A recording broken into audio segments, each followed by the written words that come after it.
I'm really lucky. I'm lucky to be here in this beautiful place. Despite growing up in Colorado, this is actually my first time in Idaho. I did know it had mountains, but I never had a chance to see them before. And it's quite a beautiful place. I feel lucky to be with this group of entrepreneurs, of innovators, of leaders who are thinking about business in a fundamentally different way. And thank you to Dave for giving me the opportunity to be here. And I'm lucky because I spend my days working with some incredible companies around the world. And they're companies that create value, not just financial value, but value for their customers, for their employees, for the communities in which they live and work. And what I want to talk to you today is about how companies like these, like yours, can create sustainable competitive advantage in this century. It's something I'm very passionate about. To explain that, I'm going to introduce what I think is a new way of thinking about strategy, which is looking at how does ownership, who owns a company affect its ability to compete, for better or for worse. This is a topic that's come to me through my own career. As Dave mentioned, I've been a big consultant, almost 20 years. The first chunk of that was at Bain & Company, working for large multinationals, a few private equity roll-ups, state-owned enterprises. I then worked for a group called Bridgespan, which is a spin-off of Bain that focuses on large foundations and nonprofits. The last 10 years with family businesses and founder-led companies. And I can tell you two things about that. One is that the way that those companies work is fundamentally different from each other, in really important ways. And the second is that the way that we think about strategy actually only takes on one of those different types, which is the public company. And so this, if you think about, there's sort of the classic pyramid that we sort of explain, we talk about with the CEO at the top, the managers below, the employees underneath. When we think about strategy, that's mainly the place we focus, is how does the company, through the CEO's leadership, create a competitive edge? And that's true for public companies where the owners are not present. They're people that trade shares in and out. They are on apps back and forth. They're not present in the same way. That's actually very different from the way that many of companies like yours operate, where you have this hidden pyramid at the top, where the owners are actually real people. They're present. They're part of things. They can sit around a table. For some of you who are entrepreneurs, it's a table of one. But even for those of you with multi-generational family businesses and with large tables, you're still able to have that conversation. And that presence of ownership is powerful. I like to think of ownership as it's like a double-sided coin. Ownership can be destructive. We all know examples of businesses that have been brought down, perfectly good, successful businesses, because the owners couldn't get along or they had conflicts and things like that.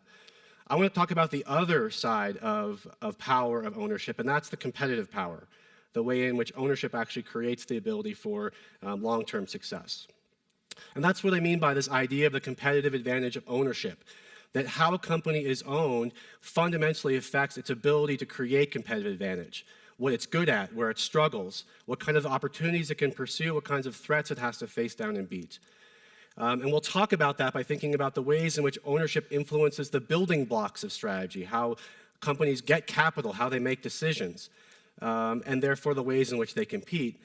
And what's important is that this is not a one-directional change, that as you have things evolving in the environment around us, the relative ability of different ownership types to be more or less successful also changes. And I'll kind of explain how it is that public companies became such a dominant part of our life through looking at things through that lens. When I was getting into this whole idea of competitive advantage, I came across, or was reading about a company that I knew, but didn't know much about, and that's Vanguard, which is one of the leading investment managers in the world, including of most of where my 401k and so on. Very distinctive strategy, but what's interesting, if you look at what they say enables them to facilitate that strategy, it's their ownership. And this is not a public company or even a private company, but it's a mutual company, which means it's owned by the policy holders. And that you can see the CEO says, this is the most critical part of our strategy is our structure. We're owned by our funds. And that what they describe is this creates this really amazing loop because they don't have stockholders taking money out of the business. They reinvest everything back into creating better value and lower cost, right? So it's an integral part of their strategy as a company. And that got me thinking, well, strategy is about choices. So what are some of the fundamental choices that are at the heart of ownership decisions and deciding between one form or another?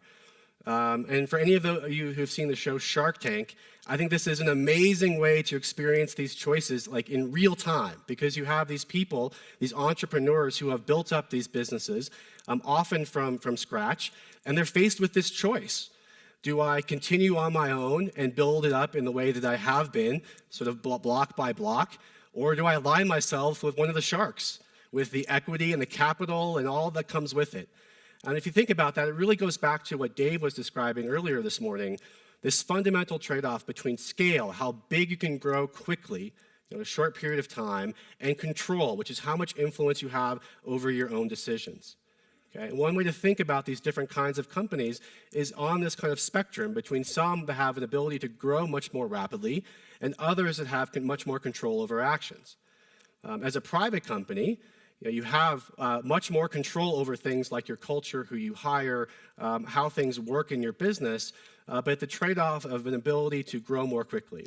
A public company is essentially the opposite. I mean, to have a public company literally means that you're inviting other people into your business, that they have a say in decisions, they have an impact in it. And the benefit of that is you get their capital. The cost of that is that you have to answer into them in a way that you didn't have to when it was a private company. So if we kind of look back in history, one thing that's interesting is that the relative value of scale and control changes. And let's look back just to tell a little bit of the story. The last century, the 20th century, was really a century of scale, where the sources of competitive advantage really relied on getting as big as possible, as quickly as possible. Kind of started out with railroads and telegraph lines, these huge infrastructure pieces of the modern economy that required an incredible amount of capital. And if you wanted to build a business, you wanted to do something, you had to build it yourself. You couldn't outsource.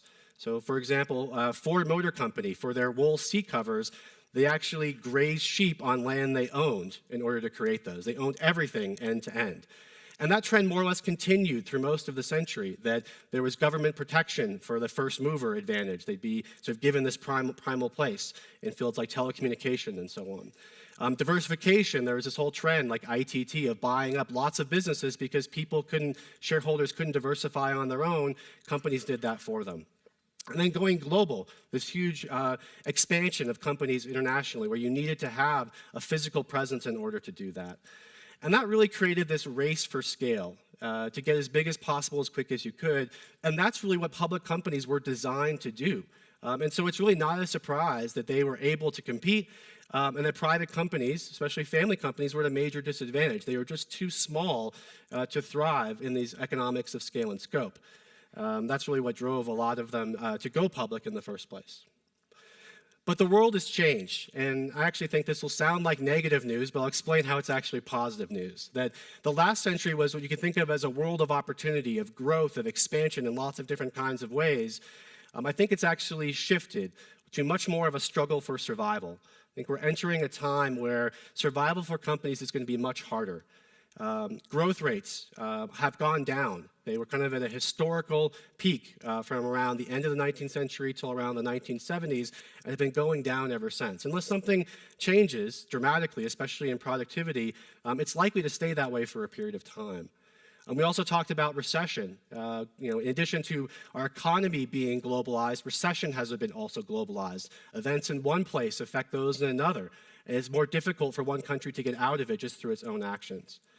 Investment used to be that capital was in such short supply, but now it's probably easier than at any other time in history if you've got a great idea to find funding for it. Competition has gotten much more difficult. Speaking to a retail company, a family business, and they said, it used to be that we knew who our competitors were. We could drive around the neighborhood, check prices, and see how we were doing. Now we're competing against everyone from all around the world. And then just greater volatility, oil prices moving up and down at rates that are very different. 100-year storms are happening every 10 years, every 5 years, and so on. And you see some examples of the business getting more intense throughout this. Returns on asset rates have gone down. Companies are losing leadership positions they used to hold much more easily. If you were to bring a company on the S&P around 1958, you could expect to stay there for 6 decades. Now that's down to under 2. BCG did an analysis of public companies and said they faced a 5-year exit risk of almost 1/3 will go out of business in 5 years, compared to 5% in 1965. So business is getting a lot more difficult, which sounds depressing, like I said, but it's actually a positive story for evergreen companies. And that's because when it's all about scale, when the underlying motors of competitive advantage are primarily about scale, it's very difficult to compete. But now, as we're entering this, and living through this survival economy where businesses of all kinds are having much more difficulty navigating through these challenges of retaining their positions at the top, the things that family businesses, that evergreen companies are better at, things like resilience, are actually much more valuable than they were before. This is the tortoise beating the hare. I think that's the metaphor for this century. And you could see that when Fortune 500 interviewed their companies, and 84% of them said it would be easier to manage my company if it were private. So surviving this period requires long-term thinking and smart investment, but shareholders are demanding short-term results, and we're caught in the crosshairs. As evergreen companies, you're in a very different position. You can make very different kinds of decisions. So let's get down into that. How does ownership create competitive advantage? If you ask people who work on strategy, you'll get all kinds of different definitions of what strategy means. For me, strategy is how do you allocate resources to create some sort of competitive advantage over your peers. And if you break that down into pieces, you could think about the resource as the capital, which you can then say, well, what kind of capital? It could be human capital, talent, the classic financial capital or investment capital, or social capital, your reputation. And then decisions, you can say there's two main kinds of decisions. There's decisions you make every day about managing and running your business. Do we expand into this area or not? But then there's the other kinds of governance decisions, which are the relations and decisions between the owners and the managers. And what I would say is ownership actually shapes both of these. It shapes what kinds of resources you can access as a company. It also shapes, in some really important ways, how decisions are made. And what you find if you kind of look across each of these dimensions is that all of them are shifting away from that scale place to places where you have a much better opportunity to be successful through an evergreen company. So I'll just talk through each of those briefly. On the human capital side, it used to be, as I said, these behemoth companies, and the strategic challenge, the challenge that every company was facing is how do we deal with mass employment? And they did that through the company man. You kind of get a job after school, you work there, you get your pension, you retire. And that's kind of the classic path. Today's world, as you all know, is different. The strategic challenge is about creating this higher calling of winning the talent arms race by building employees who not just want to stay, but are inspired. And there's all kinds of research talking about not just the level to which employees are not engaged, but the lost impact that happens when they're not really fully committed to their jobs. On the financial capital side, as I said, the previous strategy was to get as much capital as you can. It was to grow through other people's money. Today, the challenge is to create captive capital, to have equity that allows you to make decisions based upon what creates real economic value. Just an anecdote of this, there was a survey of Fortune 500 CFOs, and they were asked, how many of you would make a decision that you knew would destroy value, but that would help you meet quarterly income targets? You can imagine, 78% of them said they would. The other 22% are probably looking for a job because the pressure to meet those targets is so severe that it causes companies to make decisions that are counter to long-term value. Social capital has also changed. It used to be there are relatively few channels, relatively few ways by which you could reach a consumer. And so it wasn't unreasonable when Milton Friedman said that the business of American business is business. All you really cared about were companies making money. That is no longer true today. Our consumers are looking for companies that are doing things that are of positive value to the community. And if you don't, if you face a backlash, it's more and more quick and severe. One of my clients is in the consumer products business, and they said it used to be that if we had a defective product, someone would write us a letter, and that would be kind of the end of it. He said today, if someone finds a defective product, they take out their phone, they snap a picture, they upload it to Facebook, and all of a sudden we have a PR crisis on our hands. He says it's for that reason I personally, as the CEO of this company, get all of the complaint emails sent to me because I want to be out ahead of them. On the management side, in terms of making decisions, it used to be that the priority was to manage all this complexity that had been created by these global empires, like managing everything, as I said, for Ford Motor Company, from building the cars to raising the sheep.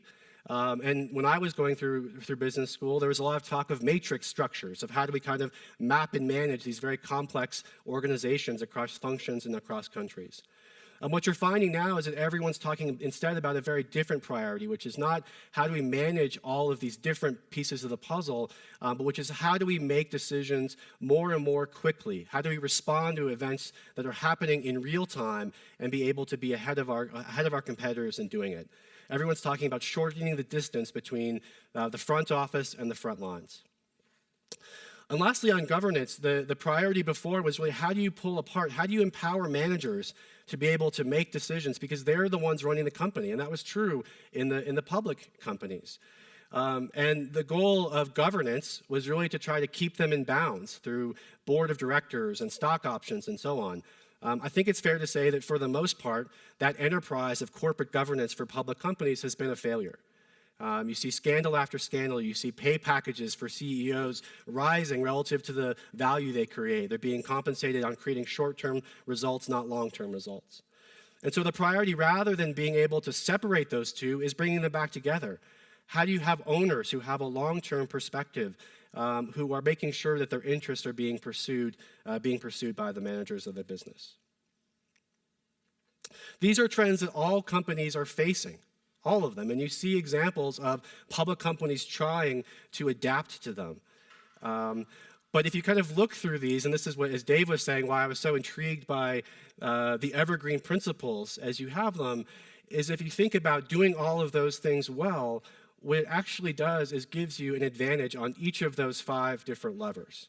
For each of them, evergreen companies have this at least potential advantage. It's not something that's there just for the next 6 months or even the next 6 years. It's something that can truly be sustainable.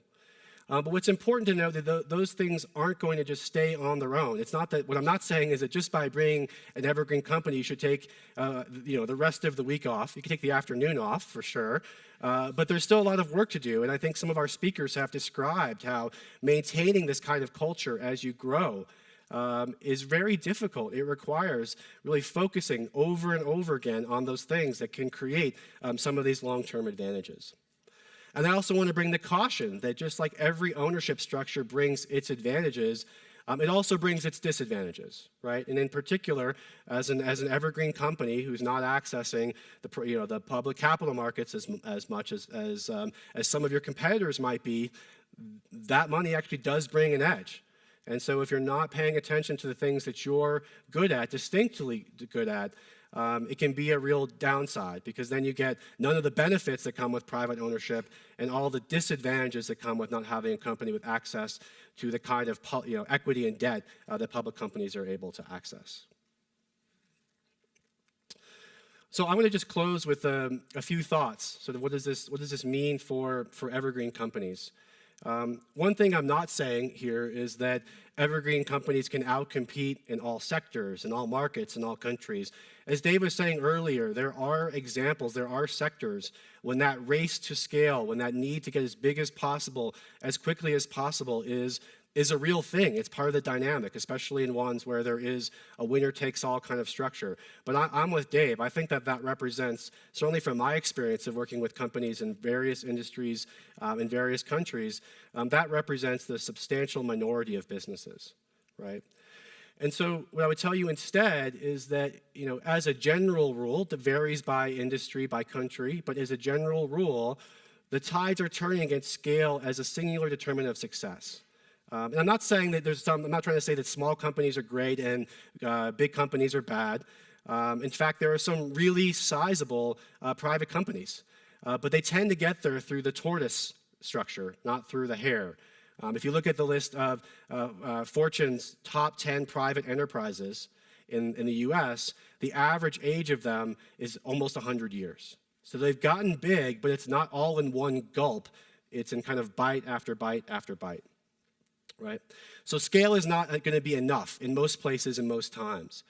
And the pendulum, the things that actually create strategic value, are swinging towards things that evergreen companies have the potential to be successful and have an edge in. And as a result, that's why I say that there is that potential to create the sustainable competitive advantage. And I think this is wonderful news, not just for you all and for the groups that I get to work with, but for society as well. Evergreen companies tend to be better employers, more committed members of the communities in which they work or live. When I first wrote this, the first title I had was How Family Businesses Can Rule and Save the World. And I honestly, I legitimately believe that if things are going to change, and I've worked in the nonprofit sector, believe that things can change, but as someone said earlier, it's really the business that's going to drive it.